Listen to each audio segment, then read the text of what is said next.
On essaye de redonner à la terre l'eau qui aujourd'hui est drainée par les sols. Absolument que tout ce qui tombe du haut redescende en bas naturellement. Concernant la gestion de l'eau, c'est vrai que j'avais pas du tout pensé à toute la perméabilité des sols. J'ai trouvé très intéressant le petit graphique qui explique par type de sol la capacité à laisser transparaître l'eau, le type de biodiversité que ça peut amener et ainsi de suite.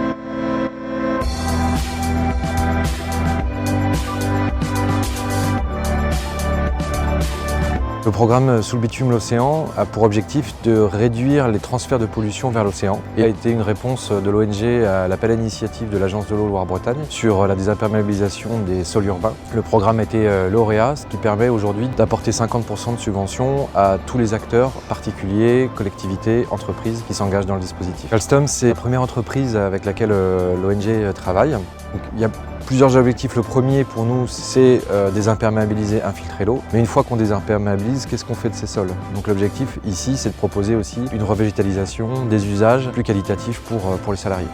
Le site de La Rochelle, c'est l'un des 16 sites de Alstom en France. Le versant répondait à plusieurs éléments très intéressants pour le site. Évidemment, l'aspect environnemental et le traitement des eaux pluviales, mais également l'approche participative qui permet l'engagement des équipes autour d'une problématique qui est importante pour nos équipes. Bien, l'intérêt de réaliser tels ateliers, c'est qu'on inclut dans tout le process créatif en fait, les propres usagers. Et ça, c'est essentiel pour un site comme Alstom, très industriel, où on peut, avec le regard de ceux qui utilisent le site, réinventer toute la nouvelle industrie, on va dire, du 21e avec la nouvelle forme de vie. On dessine avec eux les suggestions qu'ils font pour les espaces qui les intéressent. Parce que c'est l'actualité, de parler de l'environnement, et puis c'est l'avenir de notre site. Donc c'est aussi le moyen de pouvoir choisir le lieu dans lequel on va travailler. Au vu des temps et du contexte actuel, je trouvais ça hyper important de faire en sorte que notre site soit plus beau, plus agréable et en même temps qu'il puisse à la fois respecter tous les enjeux écologiques. Ce que j'ai apprécié pendant l'atelier, c'est tout ce qui est travail collaboratif. On n'a pas été limité sur nos idées. C'était participatif, toutes les idées ont été entendues, tout le monde pouvait s'exprimer. À l'initiative de Bleu Versant et des salariés, on a identifié 11 zones qui étaient propices à la mise en œuvre de cette démarche.